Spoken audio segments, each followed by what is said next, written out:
The morning sun cast long shadows across the marble floors of the Harrison estate as Margaret Williams quietly polished the crystal chandelier in the grand foyer. At 52 years old, she had worked as a housekeeper for the wealthy Harrison family for nearly 15 years. Her calloused hands moved with practiced precision, each movement reflecting years of dedication to maintaining the pristine condition of the 30-room mansion. Margaret had started working for the Harrisons when their daughter Emma was just 7 years old. Back then, Emma would follow Margaret around the house, chattering endlessly about her dolls, her friends at private school, and her dreams of becoming a veterinarian. Margaret would listen patiently, offering warm smiles and gentle encouragement while she worked. Over the years, she had watched Emma grow from a curious little girl into a bright, compassionate young woman. Now 22, Emma Harrison was finishing her final year at Harvard Medical School. She had surprised everyone, including her billionaire father Richard Harrison, by choosing medicine over joining the family's tech empire. Richard had built Harrison Technologies from a small startup into one of the world's largest software companies, making him one of the richest men in America. Yet despite all his wealth and success, he couldn't have been prouder of his daughter's decision to help others. Emma's mother, Catherine Harrison, had passed away from cancer when Emma was 16. The loss had devastated both father and daughter, but it had also strengthened Emma's resolve to become a doctor. She wanted to help families like hers, to give them hope when everything seemed hopeless. Margaret had been there through it all, offering comfort during the darkest days and celebrating Emma's achievements as if she were her own daughter. That Tuesday morning started like any other. Margaret was preparing breakfast in the kitchen when she heard footsteps on the marble staircase. Emma appeared in the doorway, looking unusually pale and tired. Her usually bright green eyes seemed dulled, and she moved slowly, as if every step required enormous effort. "Good morning, Miss Emma," Margaret said warmly, setting down her cleaning cloth. "You're up early today. I was just about to start your breakfast." Emma managed a weak smile. "Thanks, Margaret. I'm not really hungry this morning."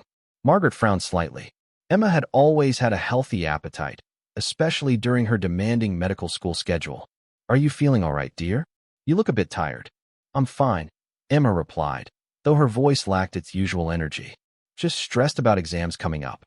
But Margaret knew Emma well enough to sense that something was wrong. Over the next few days, she noticed that Emma was eating less, sleeping more, and seemed to be losing weight. When she mentioned her concerns to Richard Harrison, he brushed them off as typical medical school stress. "She's always been a perfectionist," Richard said, barely looking up from his laptop during their brief conversation. "The pressure at Harvard is intense. She'll be fine once exams are over." Margaret wasn't convinced, but she respected the family's privacy. Instead, she quietly began paying closer attention to Emma's daily routine.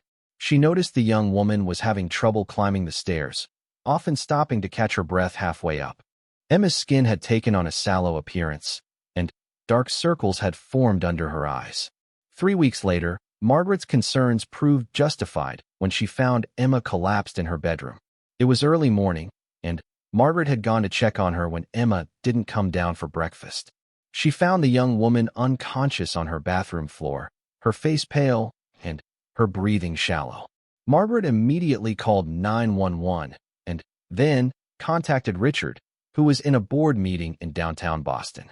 The ambulance arrived within minutes, and Margaret rode with Emma to Massachusetts General Hospital, holding her hand and whispering prayers during the frightening journey. At the hospital, a team of doctors quickly took Emma into the emergency room. Margaret sat in the waiting area, her hands clasped tightly together, while Richard rushed to join them. When he arrived an hour later, his usually composed demeanor was shattered. His expensive suit was wrinkled, his silver hair disheveled, and his face showed a fear that all his wealth couldn't protect him from. "What happened?" he demanded as soon as he saw Margaret. "How is she?" "I found her this morning," Margaret explained, her voice shaking. "She was unconscious in her bathroom. The doctors haven't told us anything yet." They waited together in agonizing silence until Dr. Sarah Chun, the attending physician, emerged from the treatment area. Her expression was serious as she approached them. "Mr. Harrison? I'm Dr. Chun. Your daughter is stable now, but we need to discuss her condition." Richard stood immediately. "What's wrong with her?" Dr. Chin gestured toward a private consultation room. Let's speak privately. Margaret started to stand, assuming she should give them privacy, but Emma's weak voice called out from behind the doors. Margaret, is Margaret here? Dr. Chin looked surprised. She's asking for someone named Margaret. That's me, Margaret said quietly. Richard looked at Margaret, then back at the doctor. She considers Margaret family. Please, include her in whatever you need to tell us. In the consultation room, Dr. Chin's words hit them like a physical blow. Emma has acute lymphoblastic leukemia. It's an aggressive form of blood cancer that affects the white blood cells. Richard's face went white. Cancer?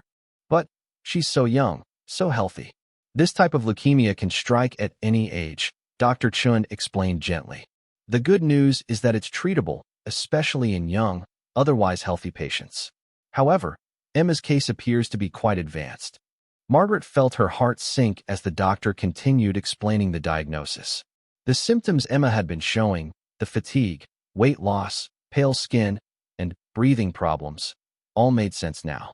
Margaret blamed herself for not pushing harder when she first noticed something was wrong. What are her treatment options? Richard asked, his voice barely steady. We'll need to start chemotherapy immediately, Dr. Chin replied. The standard treatment involves multiple rounds of intensive chemotherapy over several months. We'll also need to do additional tests to determine the exact subtype of leukemia and how far it has progressed. Over the next several days, Emma underwent a battery of tests while Margaret and Richard maintained a constant vigil at her bedside. The test results were devastating. Emma's leukemia was not only aggressive but had already spread throughout her bloodstream. The cancer cells were multiplying rapidly, and her body wasn't responding well to the initial chemotherapy treatments. Dr. Chin called another family meeting a week after Emma's admission. This time, her expression was even more grave. I'm afraid Emma's condition is more serious than we initially hoped, she began. The chemotherapy isn't having the effect we wanted. The cancer is resistant to the standard treatments. Richard leaned forward in his chair. Then, we try other treatments. I don't care what it costs. We'll go to the best cancer centers in the world if necessary. Money isn't the issue here, Mr. Harrison, Dr. Chun said gently. Emma needs a bone marrow transplant. Without it, the chemotherapy alone won't be enough to save her life. Margaret felt the room spinning around her. She had heard about bone marrow transplants, but didn't fully understand what they involved. How do we find a donor? Richard asked immediately. First, we test family members, Dr. Chin explained. Parents, siblings, close relatives. We're looking for a close genetic match. If we can't find a match within the family, we search the National Bone Marrow Registry. Richard nodded eagerly. Test me immediately. What do you need? Dr. Chin arranged for Richard to be tested that same day. Margaret watched as he underwent the blood tests that would determine if he could save his daughter's life. For a man who was used to solving problems with money and influence, this was a situation where all his resources meant nothing without the right genetic match. The results came back 3 days later. Richard was not a compatible donor. The news devastated him in a way that losing business deals or facing corporate challenges never had. For the first time in his life, his wealth and power couldn't protect the person he loved most. What now? He asked Dr. Chun, his voice hollow. We searched the National Registry, she replied. There are millions of potential donors registered worldwide. We'll find every possible match and contact them immediately. The search began immediately. Meanwhile, Emma's condition continued to deteriorate. The chemotherapy was making her violently ill, and her body was growing weaker each day. Margaret spent every possible moment at her bedside, reading to her, holding her hand, and helping her through the worst moments of nausea and pain.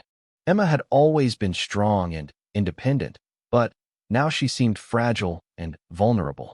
During her lucid moments, she would talk to Margaret about her fears and regrets. I wanted to help people, Emma whispered one evening as Margaret sat beside her bed. I wanted to make a difference in the world.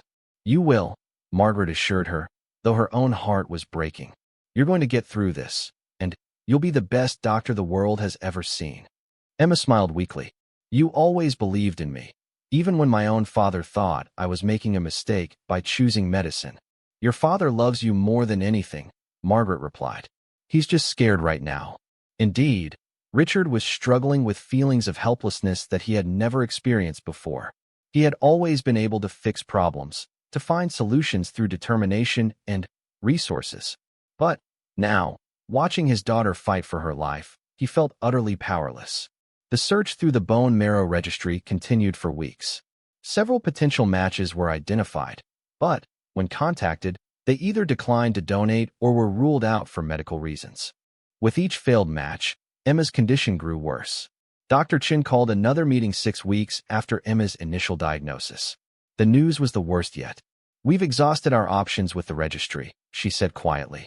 "Emma's HLA type is extremely rare.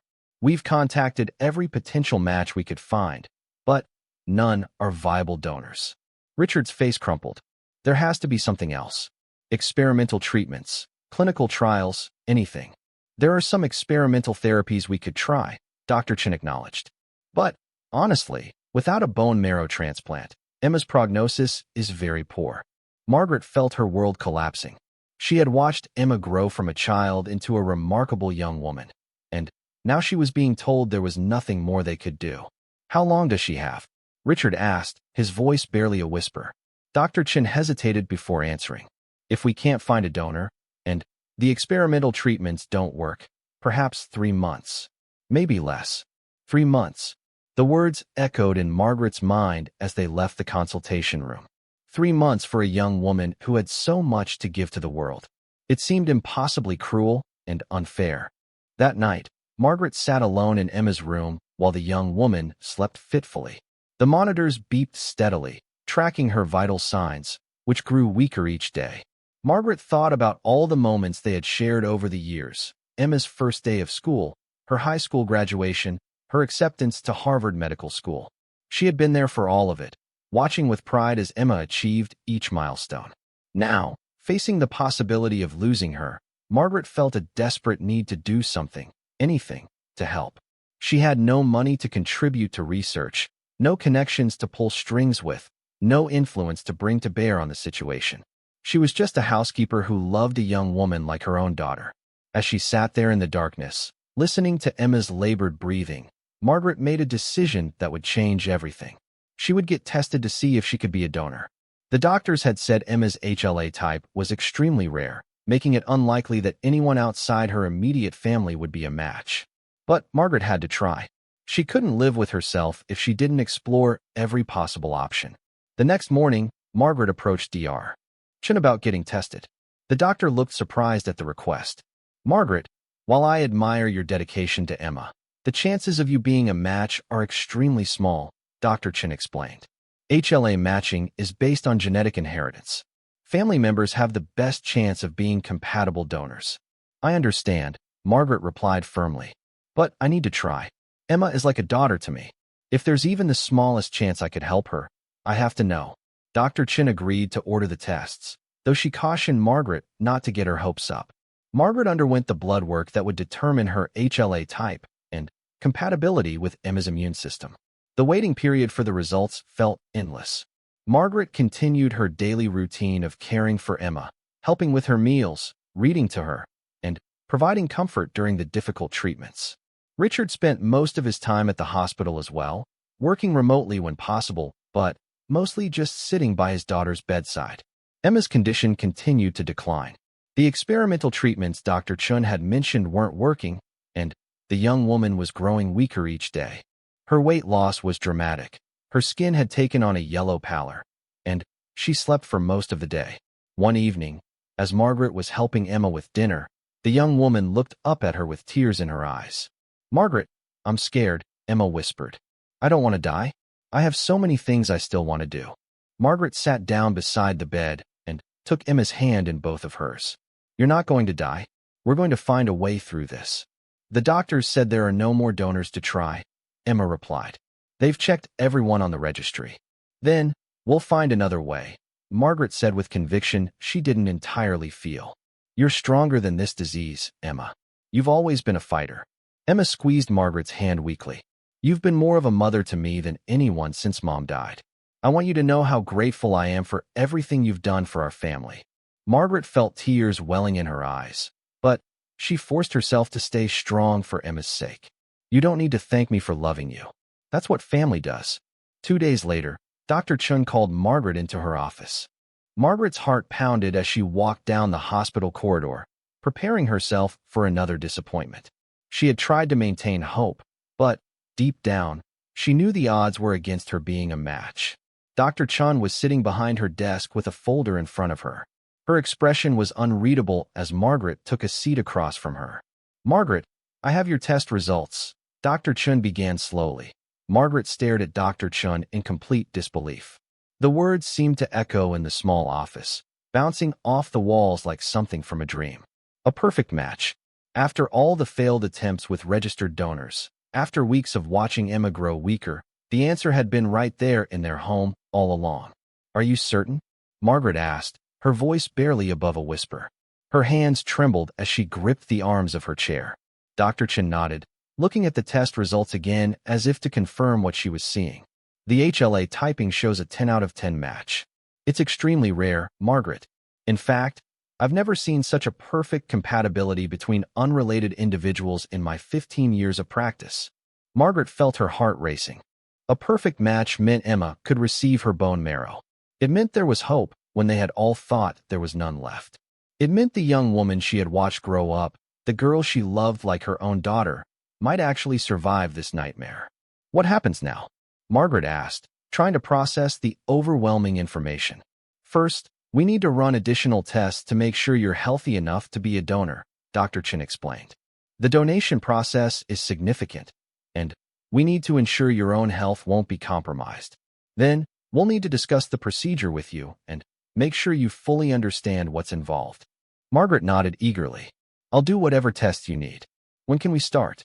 Dr. Chin scheduled Margaret for a comprehensive medical evaluation that would take several days.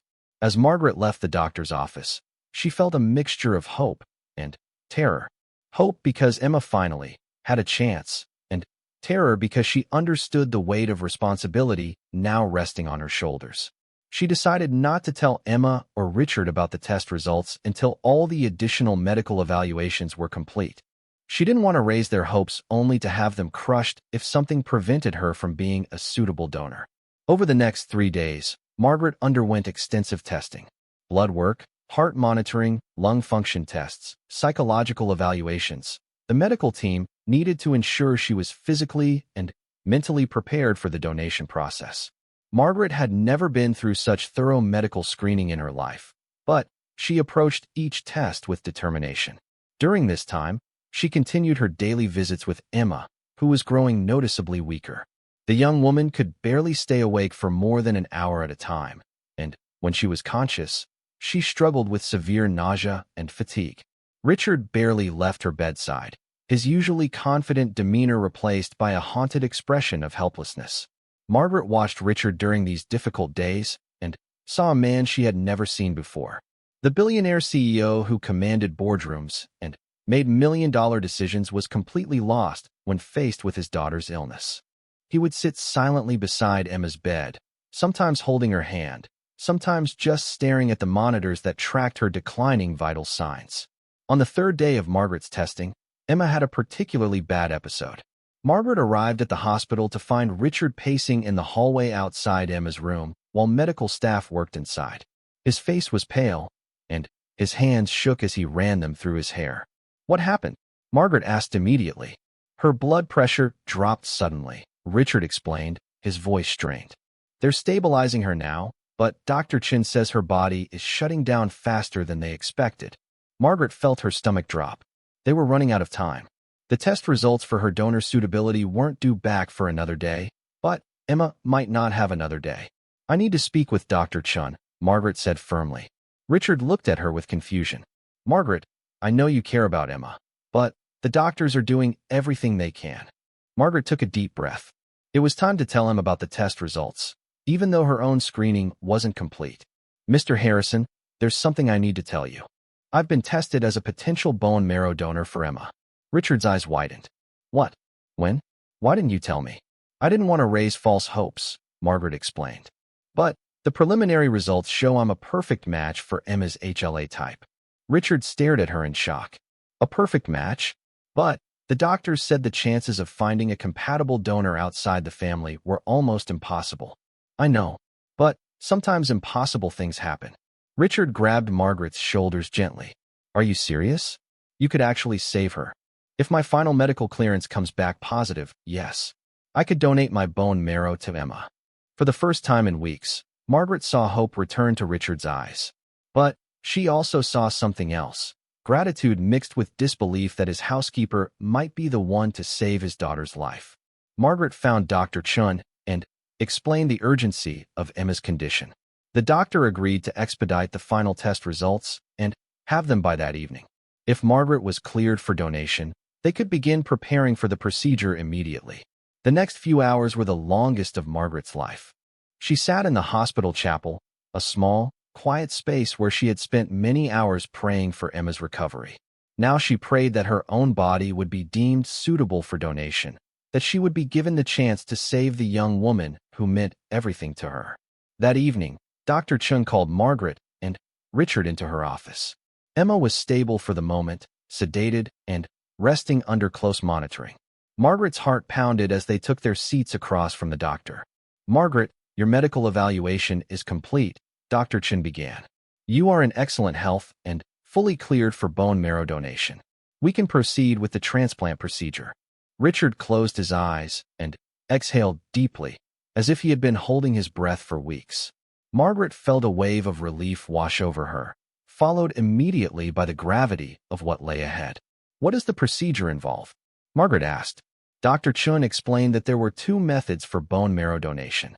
The traditional method involved extracting marrow directly from the hip bones under general anesthesia. The newer method, called peripheral blood stem cell donation, involved taking medication to increase stem cell production and then collecting the cells through a process similar to dialysis. Given Emma's condition, we recommend the direct bone marrow extraction, Dr. Chin said. It typically provides a higher concentration of the cells she needs for the best chance of engraftment. Margaret nodded.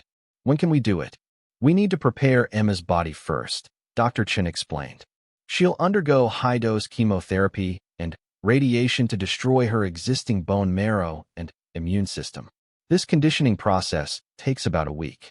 Then, we'll perform your donation procedure and immediately transplant the marrow into Emma. Richard looked concerned. High-dose chemotherapy and radiation? Won't that make her sicker? It will make her very sick initially, Dr. Chin acknowledged. But it's necessary to eliminate the cancer cells and make room for Margaret's healthy bone marrow to take hold. Without this step, the transplant won't work. The next week was devastating to watch. Emma underwent the conditioning treatment that would prepare her body for the transplant. The high-dose chemotherapy and radiation made her violently ill and reduced her to a ghost of her former self. Margaret stayed with her as much as possible, helping her through the worst moments and providing comfort when words weren't enough. Richard struggled to watch his daughter suffer through the conditioning process. He questioned whether they were doing the right thing, whether putting Emma through such agony was worth the uncertain outcome. What if the transplant doesn't work? He asked Margaret one evening as they sat in Emma's room while she slept. What if we're just prolonging her suffering? Margaret looked at Richard with understanding but firm resolve. Emma is a fighter. She's always been strong, and she's not ready to give up. We can't give up on her either. But you're putting yourself at risk for her, Richard said. The donation procedure isn't without dangers. What if something happens to you? Margaret had thought about this extensively. Bone marrow donation carried risks, including infection, bleeding, and rare but serious complications from anesthesia. But for her, there was no choice. Emma is like my own daughter, Margaret said simply. Any parent would do the same thing. Richard was quiet for a long moment. I need to ask you something, and I want you to be honest with me. Are you doing this because you feel obligated? Because you work for our family? Margaret turned to face him directly. Mr. Harrison, I'm doing this because I love Emma. I've watched her grow from a little girl into an extraordinary young woman. I've been there for her first steps, her first day of school, her heartbreaks, and her triumphs. She's not my employer's daughter to me. She's family. The sincerity in Margaret's voice seemed to move Richard deeply. I don't know how to thank you for this. You don't need to thank me, Margaret replied. Just help her get through this. The day of the transplant arrived on a gray Tuesday morning in late October. Margaret had undergone her final pre-donation medical checks and was scheduled for surgery at 8 in the morning. Emma had completed her conditioning treatment and was as ready as she could be to receive the life-saving bone marrow. Margaret woke before dawn, feeling a mixture of nervousness and determination. She had told her sister Clara about the donation, and Clara had driven up from Connecticut to be at the hospital. Margaret was grateful for the support, though she wished her late husband James could have been there. He would have understood her decision without question. At the hospital, Margaret changed into a surgical gown and met with the anesthesiology team. Dr. Patricia Reynolds, the hematologist who would perform the extraction, explained the procedure one final time. "We'll harvest bone marrow from your posterior iliac crests, the back of your hip bones," Dr. Reynolds said. "The procedure takes about 2 hours. You'll be under general anesthesia, so you won't feel anything during the donation." Margaret nodded, feeling surprisingly calm. "How much marrow will you take?" "About a liter of bone marrow and blood," Dr. Reynolds explained. "It sounds like a lot, but your body will regenerate the marrow within a few weeks." Most donors experience some soreness and fatigue for about a week after the procedure. Before being taken to surgery, Margaret was allowed to see Emma briefly. The young woman looked frail and weak from the conditioning treatment, but her eyes showed awareness and gratitude. "Margaret," Emma whispered as she squeezed the older woman's hand. "I can't believe you're doing this for me." "I love you like my own daughter," Margaret replied, kissing Emma's forehead gently. "I'll see you when we both wake up." The surgery went smoothly. Margaret was unconscious for the 2-hour procedure while Dr. Reynolds extracted the precious bone marrow that would hopefully save Emma's life. Meanwhile, in another operating room, Emma was prepared to receive the transplant. When Margaret woke in the recovery room, her first question was about Emma. The nursing staff assured her that the transplant had been completed successfully and that Emma was resting in the intensive care unit. "Did it work?" Margaret asked groggily as the anesthesia wore off. "It's too early to tell," the nurse explained. "It will take several weeks to know if the bone marrow engrafts successfully. But everything went according to plan." Margaret spent the next 2 days in the hospital recovering from the donation procedure. Her hip bones were sore, and she felt tired. But she was amazed by how relatively easy the process had been. She had expected much worse. On the second day after the transplant, Dr. Chin allowed Margaret to visit Emma in the ICU. Emma looked incredibly fragile, connected to multiple monitors and for lines, but she was conscious and alert. "How are you feeling?" Margaret asked, taking a chair beside Emma's bed. "Like I've been hit by a truck," Emma replied with a weak smile. "But hopeful. For the first time in months, I feel hopeful." Margaret reached for Emma's hand and found it warm despite the young woman's pale appearance. "Your body has been through so much. Now it's time to rest and let the marrow do its work." "Margaret," Emma said seriously, "I want you to know that whatever happens, this has meant everything to me. The fact that you were willing to do this, to take the risk." "Don't talk like that," Margaret interrupted gently. "You're going to get better. This is going to work." But, privately, Margaret was aware of the statistics Dr. Chun had shared with her. Even with a perfect HLA match, bone marrow transplants had about a 70% success rate for Emma's type of leukemia. There was still a 30% chance that the procedure would fail, that Emma's body would reject the new marrow, or that complications would arise. Richard visited Margaret several times during her hospital stay, bringing flowers and expressing gratitude that seemed to overwhelm him. He struggled to find words adequate to thank someone who was potentially saving his daughter's life. "I've been thinking a lot about what you said," Richard told Margaret on her last day in the hospital. "About loving Emma like your own daughter. I realize I've never properly acknowledged how important you are to our family." Margaret was touched but uncomfortable with his gratitude. "Mr. Harrison, you've always treated me well. You've been a good employer and a good father to Emma. I want to do something for you," Richard continued. "After Emma recovers, when Emma recovers, I want to make sure you're taken care of. Financially, I mean." Margaret shook her head. "I didn't do this for money. I did it for Emma." "I know that," Richard said. "But you've given us the greatest gift imaginable. Please, let me give something back." Margaret was released from the hospital 3 days after the transplant. She returned home to the Harrison estate, though she spent most of her time at the hospital visiting Emma. The young woman's recovery would be closely monitored for the next several weeks to watch for signs that the transplant was working or failing. The first critical milestone would come 2 weeks after the transplant, when blood tests would show whether Margaret's bone marrow cells had begun producing new blood cells in Emma's body. This process, called engraftment, was essential for the transplant's success. 2 weeks after the bone marrow transplant, Margaret sat nervously in Dr. Chin's office alongside Richard, waiting for the results that would determine Emma's fate. The past 14 days had been an emotional roller coaster of hope and fear as they watched for any signs that the transplant was taking hold. Emma had experienced the expected side effects following the procedure. Her immune system was completely suppressed, leaving her vulnerable to infections and requiring her to remain in strict isolation. Margaret could only visit while wearing protective gear, gloves, mask, and gown to prevent introducing any germs that Emma's compromised body couldn't fight off. During those 2 weeks, Emma had suffered through fever, nausea, and extreme weakness. There were moments when Margaret wondered if they had made the right decision, if putting Emma through this ordeal was worth the uncertain outcome. But she reminded herself that without the transplant, Emma had been given only 3 months to live. Dr. Chin entered the office carrying a thick folder of test results. Her expression was carefully neutral, giving no hints about what the lab findings had revealed. Margaret felt her heart pounding as the doctor took her seat across from them. The 14-day blood work results are in, Dr. Chin began, opening the folder. I have good news and some concerns. Margaret gripped the arms of her chair, bracing herself for whatever was coming. The good news is that engraftment is occurring, Dr. Chin continued. Margaret's bone marrow cells are beginning to establish themselves in Emma's bone marrow cavities.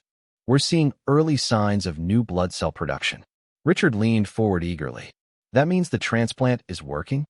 It means the transplant is beginning to work, Dr. Chin clarified. But Emma's recovery is going to be more complicated than we initially hoped. Her body is having some rejection issues, which is causing concerning side effects. Margaret felt her stomach drop. What kind of rejection issues? Emma is developing what we call graft versus host disease, or GVHD, Dr. Chin explained. This happens when the donated immune cells recognize Emma's body tissues as foreign and begin attacking them. It's not uncommon, but it can be serious if not managed properly. Dr. Chin went on to explain that Emma was experiencing GVHD in her skin and digestive system. She had developed a rash across her chest and arms, and she was having difficulty keeping food down. The condition could be life-threatening if it progressed to affect her liver or other vital organs. What can you do to stop it? Richard asked, his voice tense with worry. We're starting Emma on immunosuppressive medications to reduce the rejection response, Dr. Chin replied. These drugs will help control the GVHD, but they also increase her risk of infections and slow down her overall recovery. Margaret listened to the medical explanations with growing concern. After everything Emma had been through, the chemotherapy, radiation, and transplant, now she faced another serious complication that could jeopardize her chances of survival. Is this my fault somehow? Margaret asked quietly. Did something about my bone marrow cause this problem? Dr. Chin shook her head immediately. Absolutely not, Margaret. GVHD is a common risk with any bone marrow transplant, even between family members. Your donation was perfect. This is just Emma's immune system adjusting to the new cells. Over the following days, Margaret watched helplessly as Emma battled the effects of graft versus host disease. The young woman's skin became increasingly inflamed and painful, and she lost more weight as her digestive system struggled with the immune reaction. Some days, Emma was too sick to speak more than a few words. Margaret felt guilty for her part in Emma's suffering. Even though the doctors assured her repeatedly that GVHD was not preventable or predictable, she had hoped that donating her bone marrow would immediately start Emma on the path to recovery. But instead, the young woman seemed sicker than ever. Richard was struggling with his own feelings of helplessness and regret. He had authorized the transplant hoping it would save his daughter, but now he questioned whether they had simply prolonged her suffering. Maybe we should have just made her comfortable, He confided to Margaret one evening as they sat in the ICU waiting room. Maybe we should have accepted what the doctors said about her having 3 months and tried to make that time as peaceful as possible. Margaret understood his doubts because she had similar ones. But she also remembered Emma's words about wanting to live, about having so much she still wanted to do with her life. Emma chose to fight, Margaret reminded Richard. She knew the risks, and she decided the chance of survival was worth it. We have to respect that choice and support her through this. But what if the GVHD gets worse? Richard asked. What if we've just made everything more painful for her? Margaret didn't have answers to those questions. All she could do was continue visiting Emma each day, providing whatever comfort and encouragement she could manage while wearing the protective gear required for the isolation room. During one particularly difficult visit, Emma was too nauseous to talk, but managed to hold Margaret's gloved hand. Her skin was covered with the angry red rash of GVHD, and she looked more fragile than Margaret had ever seen her. "I'm so sorry you're going through this," Margaret whispered. "I wish I could take some of this suffering away from you." Emma squeezed Margaret's hand weakly and mouthed the words, "Thank you." Even in her weakened state, she was still grateful for what Margaret had done. 3 weeks into Emma's fight against GVHD, Dr. Chen called another family meeting. Margaret had come to dread these conversations, which always seemed to bring news of new complications or setbacks. Emma's GVHD is responding to the immunosuppressive treatment, Dr. Chen reported. The rash is beginning to fade, and her digestive symptoms are improving. More importantly, her latest blood work shows that the bone marrow engraftment is proceeding well despite the GVHD. Margaret felt a surge of hope. Does that mean she's going to recover? It's an encouraging sign, Dr. Chen replied carefully. But Emma still has a long road ahead. The next few months will be critical as her new immune system develops, and her body continues to adapt to the transplanted cells. Richard looked exhausted from weeks of anxiety and sleepless nights. What does the recovery process look like from here? Dr. Chun explained that Emma would need to remain in isolation for several more weeks while her immune system strengthened. Even after she was discharged from the hospital, she would need careful monitoring and would be vulnerable to infections for months. Her recovery would be measured in small improvements over time rather than dramatic changes. The 100-day mark is a significant milestone, Dr. Chen said. If Emma reaches 100 days post-transplant without major complications, her chances of long-term survival increase significantly. 100 days. Margaret calculated that would take them into late January. It seemed like an impossibly long time to maintain hope while watching Emma struggle with the side effects of her treatment. But, gradually, over the following weeks, Emma did begin to show signs of improvement. The GVHD rash faded, and she was able to keep down small amounts of food. Her energy levels remained low, but she was more alert during visits and could carry on conversations for longer periods. Margaret established a routine of visiting Emma every morning after completing her essential household duties and spending the afternoon at the hospital. She brought books to read aloud, photo albums from Emma's childhood, and updates about the world outside the hospital walls.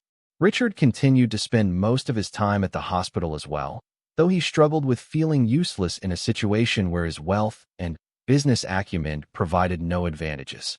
He had always been able to solve problems through determination and resources, but Emma's illness had taught him that some challenges couldn't be overcome through force of will or financial power.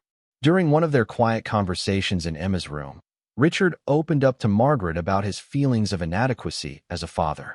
"I gave Emma everything money could buy," he said, watching his daughter sleep peacefully for the first time in weeks. "Private schools, tutors, travel, opportunities. But when she really needed me, when her life was on the line, I couldn't help her." "You could, but I couldn't." Margaret considered his words carefully. "Mr. Harrison, you've been here every day supporting Emma through the most difficult time of her life. You authorized a risky treatment that gave her a chance when there were no other options. That's not failing as a father, that's love." "But you're the one who saved her life," Richard protested. "Your bone marrow, your willingness to take the risk. I couldn't even be tested as a donor because I was traveling too much when she was conceived, missing doctor appointments." Margaret realized Richard was carrying guilt she had never understood. You think you somehow caused Emma's illness? I think I failed to be there when she needed me throughout her life. And now I failed to be there medically when she needed me most, Richard replied honestly. Margaret shook her head firmly. Emma's leukemia isn't anyone's fault. And you didn't fail her. You've loved her and provided for her. You supported her decision to study medicine even when you wanted her to join your company. You've been exactly the father she needed. 6 weeks after the transplant, Emma was finally strong enough to be moved out of the ICU and into a regular hospital room. She still required isolation precautions, but the move felt like a significant victory to everyone who had been watching her slow recovery.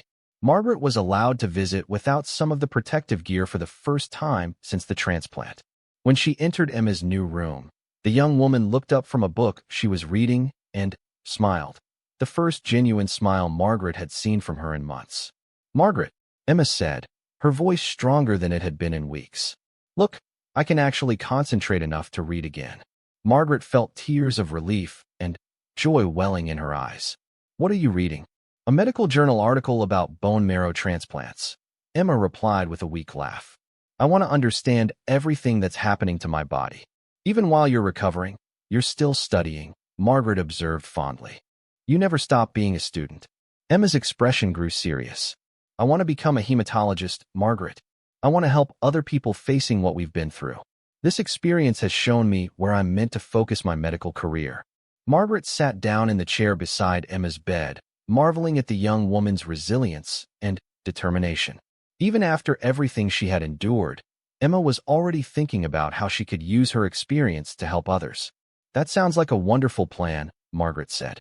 "Though first you need to focus on getting completely well."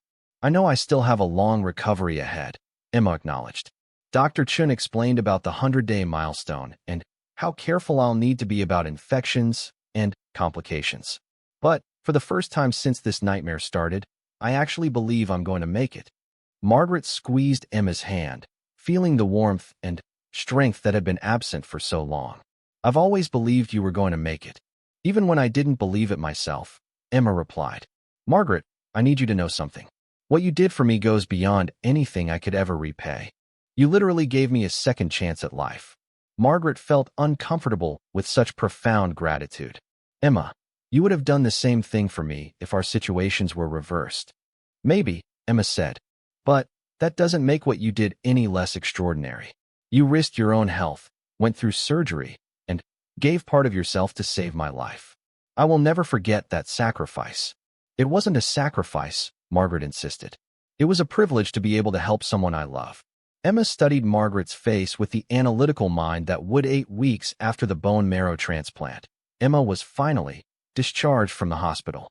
Margaret stood in the doorway of Emma's room, watching as the young woman carefully folded the few personal items she had accumulated during her 2-month stay. The woman who walked slowly around the room was dramatically different from the vibrant medical student who had collapsed in her bathroom months earlier, but she was alive and growing stronger each day. "Are you ready to go home?" Margaret asked, though she could see the mixture of excitement and nervousness in Emma's eyes. "I think so," Emma replied, though her voice carried uncertainty. "It's strange. I've been desperate to leave this hospital for weeks, but now that I'm actually going, I'm scared to be away from all the monitoring equipment and medical staff." Margaret understood her concerns. Emma's immune system was still severely compromised, making her vulnerable to infections that would be minor inconveniences for healthy people, but could be life-threatening for her. She would need to avoid crowds, wear masks in public, and maintain strict hygiene protocols for months to come. Richard had arranged for their home to be thoroughly cleaned and equipped with hospital-grade air filtration systems.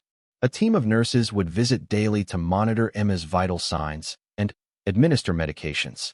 Despite his wealth, Richard had learned that money couldn't eliminate the anxiety of watching his daughter navigate such a delicate recovery. The ride home was quiet, with Emma resting against the car window while Margaret and Richard exchanged concerned glances. Emma's stamina was still extremely limited, and even the short journey from the hospital to their estate exhausted her. When they arrived at the Harrison mansion, Margaret was surprised to find that Richard had arranged for Emma's bedroom to be moved to the first floor eliminating the need for her to climb stairs during her recovery. The room had been fitted with the same monitoring equipment she had grown accustomed to in the hospital. "Dad, you didn't need to do all this," Emma said as she surveyed the medical setup in what had once been a formal living room. "Yes, I did," Richard replied firmly. "You're not going to risk your health because I was too cheap to make our home as safe as possible for your recovery." Over the following days, Margaret established new routines around caring for Emma at home. She prepared special meals designed to support Emma's recovery while being gentle on her still sensitive digestive system. She helped monitor Emma's vital signs and medication schedule. Most importantly, she provided the emotional support Emma needed as she faced the psychological challenges of her extended recovery. Emma struggled with depression and anxiety following her discharge. The isolation required for her safety meant she couldn't see friends or resume any of her normal activities. She was too weak to concentrate on medical textbooks for more than short periods, leaving her feeling disconnected from her educational goals. "I feel like I'm not really living," Emma confided to Margaret one afternoon as they sat in the sunroom overlooking the estate's gardens. "I survived this terrible disease, but I can't do any of the things that make life worth living." Margaret set down her knitting and turned to give Emma her full attention. "What things specifically do you miss the most?" Emma thought for a moment. "I miss my classmates at Harvard. I miss being able to learn and study without getting exhausted after 20 minutes. I miss feeling useful and productive. I miss feeling like I have a future instead of just existing day by day." Margaret had watched Emma struggle with these feelings for weeks. The young woman had always been driven and ambitious, finding purpose in her academic achievements and plans for helping others. The enforced inactivity of her recovery was almost as difficult for her to endure as the physical symptoms had been. "Emma, do you remember when you were 12 and you broke your leg skiing?" Margaret asked. "You were stuck in bed for weeks, and you thought you'd never be able to play soccer again." Emma nodded. "I was so angry about missing the rest of the season." "But you used that time to learn about sports medicine," Margaret reminded her. "You read every book you could find about athletic injuries and rehabilitation. By the time your leg healed, you knew more about sports injuries than most adults." "That's different," Emma protested. "I was a kid then. Now I'm supposed to be finishing medical school and starting my career. I'm falling behind while other students are moving forward." Margaret leaned forward in her chair. "Emma, you've just survived something that kills many people. You've experienced medicine from the patient perspective in a way most doctors never will. That knowledge isn't going to make you a worse physician. It's going to make you a better one." Emma considered Margaret's words, but still looked discouraged. "What if I'm never strong enough to handle the demands of being a doctor? Medical residency is incredibly physically demanding. What if this illness has permanently limited what I can do?" Margaret had worried about the same things, though she had kept those concerns to herself. Emma's recovery was progressing well, but slowly. Her energy levels remained low, and she tired easily from even minor physical exertion. "One step at a time," Margaret said gently. "Right now, your job is to get stronger. When you're ready, you can worry about medical school and residency. Don't try to solve problems that might not even exist." Dr. Chun had scheduled Emma's 100-day post-transplant evaluation for the following week. This milestone would provide crucial information about Emma's long-term prognosis and determine whether her recovery was proceeding as expected. Margaret found herself as nervous about the evaluation as Emma was. They had made it through the acute phase of recovery, but the 100-day mark would indicate whether Emma could expect a normal lifespan or if she would face ongoing health challenges related to the transplant. Richard had thrown himself into work during Emma's recovery, claiming that staying busy helped him manage his anxiety. But Margaret noticed that he checked on Emma constantly throughout the day and seemed to have difficulty concentrating on business matters. "How do you think she's really doing?" Richard asked Margaret privately one evening after Emma had gone to bed early, as she usually did. Margaret considered the question carefully. "Physically, I think she's doing as well as can be expected. The doctors seem pleased with her progress. Emotionally, she's struggling with the limitations of her recovery. I've been thinking about setting up a foundation," Richard said. "Something focused on bone marrow donor recruitment and leukemia research. I want Emma's experience to help other families facing similar situations." Margaret thought the idea was wonderful, but wasn't surprised that Richard was thinking in terms of large-scale solutions. That sounds like a meaningful way to honor what you've all been through. I want to honor what you've been through too, Richard said seriously. Margaret, I've been trying to figure out how to properly thank you for saving my daughter's life. Money seems inadequate, but it's the tool I know how to use. Margaret sighed. They had discussed this topic several times, and she remained uncomfortable with Richard's desire to provide her with financial compensation for the bone marrow donation. Mr. Harrison, I've told you before that I don't want to be paid for loving Emma and helping her, Margaret said. But if you want to do something meaningful with your money, the foundation idea sounds wonderful. What if I put the foundation in your name? Richard suggested. The Margaret Williams Foundation for Bone Marrow Research and Donor Recruitment. Margaret was touched but shook her head. Put it in Emma's name. She's the one who survived this fight, and she's the one who's going to dedicate her career to helping other people facing similar battles. The 100-day evaluation arrived on a crisp December morning. Margaret, Richard, and Emma sat in Dr. Chen's office while she reviewed the comprehensive test results that would determine Emma's prognosis.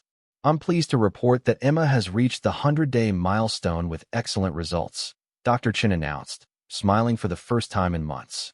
Her blood counts are normal, there are no signs of GVHD recurrence, and, most importantly, there are no detectable cancer cells in her system. Margaret felt tears of relief flowing down her cheeks. Richard grabbed Emma's hand and squeezed it tightly. Emma herself looked stunned, as if she couldn't quite believe the good news.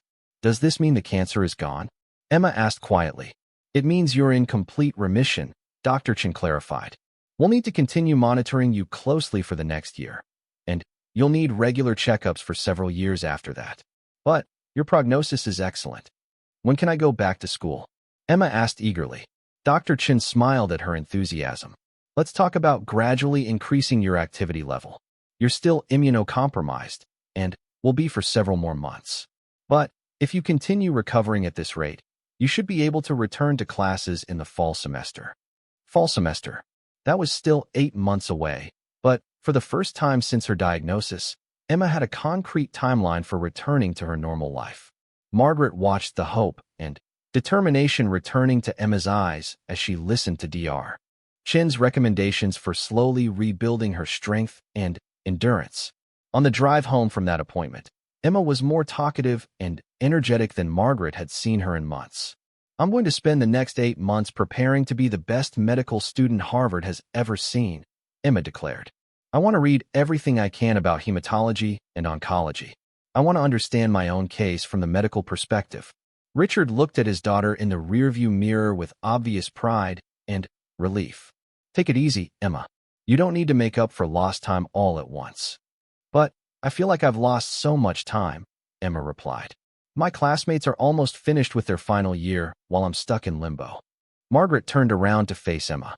You haven't lost time, you've gained experience. Most medical students learn about cancer and bone marrow transplants from textbooks. You've lived through it. That's going to make you a more compassionate and understanding doctor. Emma nodded thoughtfully. Dr. Chen mentioned that some cancer centers have programs where recovered patients serve as mentors for current patients. Maybe I could get involved in something like that while I'm building up my strength. That sounds like a perfect way to use your experience to help others, Margaret agreed. Over the following weeks, Emma did indeed begin reaching out to local hospitals and cancer centers about volunteer opportunities. Her energy levels were still limited, but she found that helping other patients gave her a sense of purpose that aided her psychological recovery as much as her physical healing. Margaret watched Emma's transformation with amazement. The young woman who had been devastated by her diagnosis and overwhelmed by her treatment was emerging as someone with a deeper understanding of human suffering and a stronger commitment to alleviating it. Richard followed through on his plan to establish a foundation, naming it the Emma Harrison Foundation for Blood Cancer Research and Bone Marrow Donor Recruitment. Margaret was honored when he asked her to serve on the board of directors, though she initially felt unqualified for such a role. You're the most qualified person I know, Richard insisted. You understand the patient and family perspective, you know what donors go through, and you've seen firsthand how these diseases affect real people. We need that perspective to make sure the foundation actually helps people instead of just funding abstract research. Margaret agreed to join the board, finding herself in the unexpected position of helping to direct charitable giving worth millions of dollars. She used her role to ensure that the foundation supported practical programs like donor drives, patient support services, and education about bone marrow donation. As Emma's strength continued to improve throughout the winter and spring, Margaret began to see glimmers of the vibrant young woman who had collapsed in her bathroom nearly a year earlier. Emma's laugh returned. Her curiosity about everything around her was as strong as ever, and her determination to become a doctor had only intensified. One evening in late spring, as Margaret was preparing dinner, Emma joined her in the kitchen for the first time since her illness began. "Can I help?" Emma asked, though she moved slowly and still tired easily. Margaret was delighted to have Emma's company while cooking. "You can sit at the counter and keep me company while I work. Tell me what you've been reading about today." Emma had been spending her days reading medical journals and textbooks, preparing for her return to school. She was particularly interested in the psychological aspects of cancer treatment and recovery, having experienced firsthand how devastating the emotional impact of serious illness could be. "I've been reading about post-traumatic stress in cancer survivors," Emma said. "Apparently, it's very common for people who've survived life-threatening illnesses to struggle with anxiety and depression afterward." Margaret nodded, having observed some of these effects in Emma herself. "That makes sense. Going through something so frightening and uncertain would leave lasting emotional scars. The interesting thing is that many survivors also report positive changes in their perspective on life," Emma continued. "They talk about having a greater appreciation for relationships, a clearer sense of what's really important, and a stronger desire to help other people." Margaret smiled as she chopped vegetables for their salad. "That sounds like an accurate description of what I've observed in you." Emma was quiet for a moment before speaking again. "Margaret, I need to tell you something. This experience has taught me that the most important relationships in life aren't necessarily the ones defined by blood or social status. They're defined by love and commitment and willingness to sacrifice for each other." 18 months after her bone marrow transplant, Emma Harrison walked across the stage at Harvard Medical School's graduation ceremony. Margaret Williams sat in the audience between Richard Harrison and her sister Clara, tears streaming down her face as she watched the young woman she loved like a daughter receive her medical degree. Emma had returned to medical school the previous fall, exactly as Dr. Chun had predicted. Her recovery had continued steadily through the summer, and by September, she had been strong enough to resume her studies. The transition back to academic life had been challenging. Emma tired more easily than her classmates and had to be careful about exposure to illness, but she had adapted with the same determination that had carried her through her cancer treatment. The past year had been transformative for everyone involved in Emma's journey. The young woman who had once been dying was now preparing to begin her residency in hematology and oncology, specializing in bone marrow transplants. She had chosen to dedicate her career to helping other patients facing the same battles she had fought. Margaret had watched Emma's progress with pride and amazement. The experience of nearly dying and then slowly rebuilding her life had given Emma a depth of character and compassion that would make her an exceptional physician. She understood suffering in a way that couldn't be learned from textbooks, and she brought hope to patients because she was living proof that recovery was possible. As Emma's name was called, and she walked across the stage to receive her diploma, Margaret remembered all the moments that had led to this day. The 7-year-old girl who had followed her around the house, asking endless questions. The teenager who had decided to study medicine after her mother's death from cancer. The young woman who had collapsed in her bathroom, beginning a journey that would test everyone's faith and resilience. Richard leaned over to Margaret during the applause for Emma's achievement. "None of this would have been possible without you," he said quietly.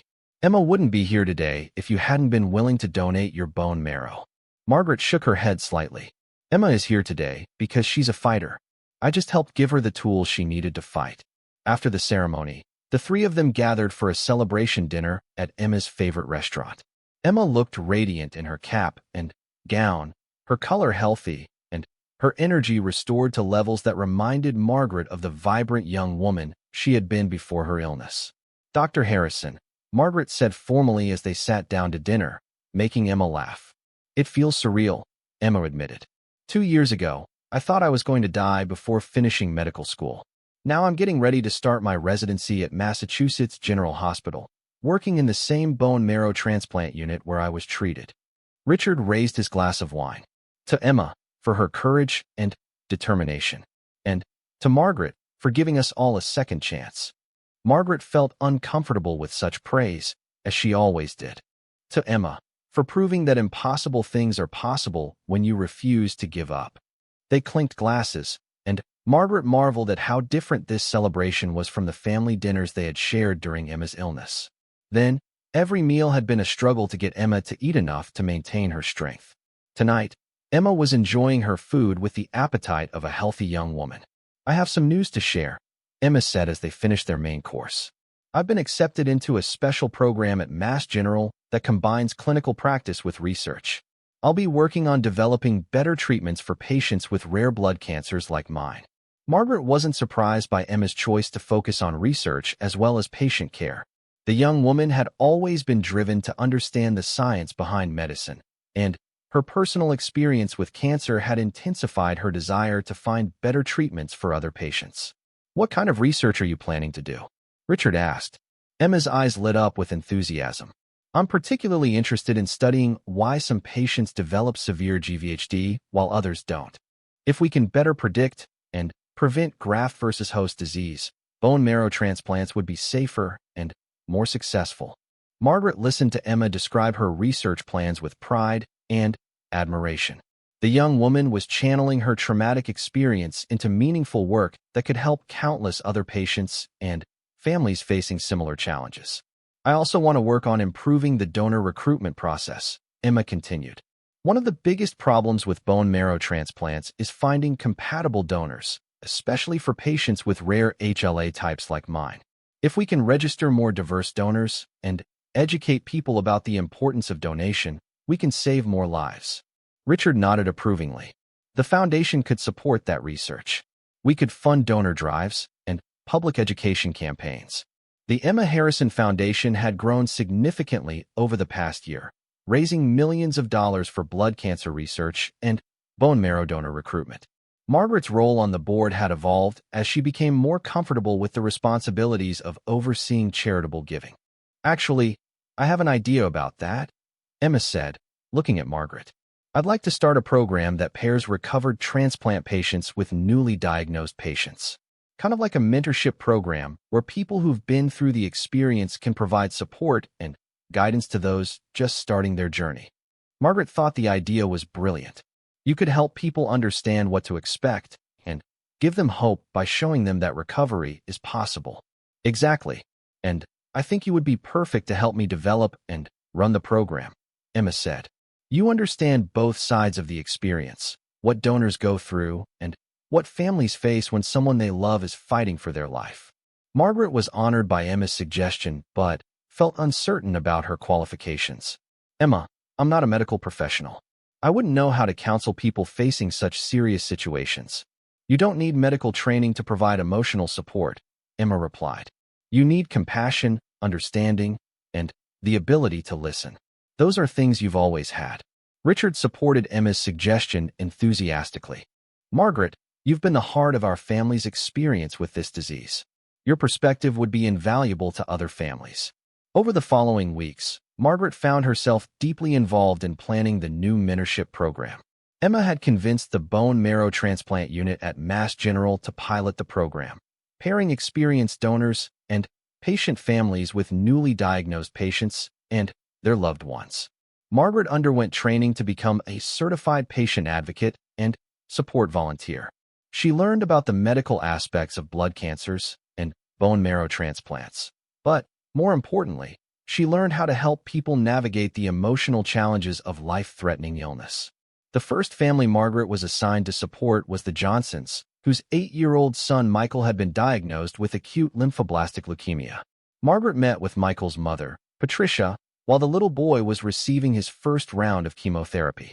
"I don't know how to help him," Patricia confided to Margaret during their first meeting. "He's so scared, and I don't know what to tell him. I don't understand half of what the doctors are saying, and I feel like I'm failing him. Margaret remembered feeling exactly the same way when Emma was diagnosed. The medical terminology, the uncertainty, the feeling of helplessness in the face of such a serious disease, all of it was overwhelming for families with no experience in the medical world. The most important thing you can do is just be there with him, Margaret told Patricia. Your presence and love are more powerful than any medicine. Everything else you can learn as you go. Margaret shared her own experience with Emma's illness, explaining how frightening and confusing the process had been initially, but how they had learned to navigate it one day at a time. She helped Patricia understand the medical terminology and treatment plans, and, more importantly, she provided hope by showing that children could and did recover from blood cancers. Did Emma make a complete recovery? Patricia asked eagerly. Margaret smiled, thinking of Emma in her white coat at Mass General, now treating patients with the same disease she had once battled. Emma didn't just recover, she thrived. She's now a doctor specializing in treating the same disease that almost killed her. Your son has every reason to hope for a full and meaningful life. Over the months that followed, Margaret worked with several families facing blood cancers. Each case was different, but the emotions were remarkably similar: fear, confusion, helplessness, and desperate hope.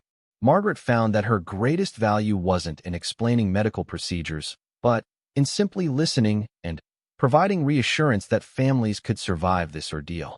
She also began working with potential bone marrow donors, helping them understand the donation process and the impact they could have on saving lives. Many people were hesitant about bone marrow donation because they didn't understand what was involved or feared the risks. I won't lie to you, Margaret would tell prospective donors. The donation process involves some discomfort and a small amount of risk. But I can tell you from experience that the opportunity to save someone's life is one of the most meaningful things you'll ever do.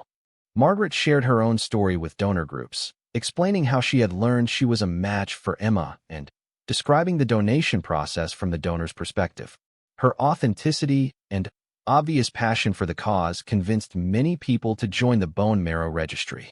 1 year after Emma began her residency, the mentorship program had expanded to serve families throughout the Boston area. Margaret had become the program coordinator, overseeing a network of volunteers who provided support to newly diagnosed patients and their families. Emma stopped by Margaret's office one afternoon, still wearing her white coat from her shift in the transplant unit. She looked tired but satisfied, the expression of someone who had found their calling in life. "How was your day?" Margaret asked, pouring Emma a cup of coffee from the pot she kept in her office. "Challenging but good," Emma replied, settling into the chair across from Margaret's desk. "I had a patient today who reminded me of myself when I was first diagnosed. A 20-year-old college student with all, very scared, and asking a lot of questions about whether she's going to survive." Margaret wasn't surprised that Emma connected deeply with her patients. The young doctor's personal experience with cancer gave her a unique ability to provide both medical expertise and emotional support. "What did you tell her?" Margaret asked. "I told her the truth, that her diagnosis is serious but treatable, and that there are many reasons to hope for a complete recovery," Emma replied. "But I also told her that I understand how frightening this is because I was in her position a few years ago." Emma pulled out her phone and showed Margaret a photo of herself from her medical school graduation. "I actually keep this picture on my phone to show patients. It helps them see that recovery isn't just possible. It can lead to a life better than they ever imagined." Margaret smiled at the photo, remembering that proud and emotional day when Emma had walked across the stage to receive her diploma. "Do you ever regret choosing medicine? It must be emotionally difficult to work with cancer patients every day." Emma considered the question seriously. "Some days are harder than others, especially when we lose patients. But this work gives my life meaning in a way that nothing else could. I know that my experience with cancer was horrible, but it led me to exactly where I'm supposed to be." Margaret paused in her food preparation, sensing that Emma had something important to say. "You've been more of a mother to me than anyone since Mom died," Emma continued. "What you did, donating your bone marrow, that's what a mother does for her child. You saved my life because you love me, not because it was your job or because you expected anything in return. Margaret felt tears welling in her eyes as Emma's words touched her heart deeply. Emma, you've been like a daughter to me for years. Helping you wasn't a choice I had to make. It was something I needed to do because I love you. I know, Emma said softly. And I want you to know that I consider you family in every way that matters. Not my father's employee, not our housekeeper, but my family. Margaret wiped her eyes with the back of her hand, overwhelmed by the love and gratitude in Emma's voice. The relationship that had begun with a 7-year-old girl following her around the house had evolved into something profound and permanent, a bond forged through ordinary daily interactions and strengthened through extraordinary circumstances. For make her an excellent doctor. I think that's what makes it so meaningful. You didn't do it because you felt obligated or because you expected something in return. You did it purely out of love. Margaret nodded, feeling the truth of Emma's words. I've loved you since you were 7 years old, following me around the house, asking endless questions about everything. Watching you grow into the remarkable woman you've become has been one of the greatest joys of my life. And now I get to continue growing, thanks to you, Emma said softly. I get to become the doctor I've always dreamed of being. I get to help other families facing what we've faced. I get to live the life I thought I was going to lose. As Margaret sat with Emma in her hospital room that day, she reflected on the journey that had brought them to this point. 3 months earlier, the doctors had given Emma 3 months to live. Now, with careful monitoring and continued recovery, Emma had every reason to hope for a full life ahead of her. The path had been far more difficult than anyone had anticipated. The bone marrow transplant had saved Emma's life, but it had also put her through complications and suffering that had tested everyone's faith and resolve. Margaret had learned that sometimes saving someone's life meant watching them endure things that seemed worse than death itself. But sitting there with Emma, seeing the light returning to her eyes, and hearing her make plans for the future, Margaret knew that every moment of fear and uncertainty had been worth it. The young woman who had been dying was now talking about becoming a doctor who could help other dying patients. The circle of giving was continuing in ways Margaret had never imagined. Margaret tried to return to her normal household routines, but found it impossible to concentrate on cleaning and cooking while Emma's life hung in the balance. Richard encouraged her to spend as much time as she wanted at the hospital, assuring her that her household duties could wait. During this uncertain period, Margaret reflected on the strange turns her life had taken. She had come to work for the Harrison family 15 years ago simply because she needed a job to support herself after her husband's death. She had never imagined that she would become so close to the family, or that she would one day literally give part of herself to save Emma's life. The bond between Margaret and Emma had developed naturally over the years. Emma had been a lonely child after her mother's death, and Margaret had provided the maternal presence she desperately needed. In return, Emma had brought joy and purpose to Margaret's life during some of her own darkest years.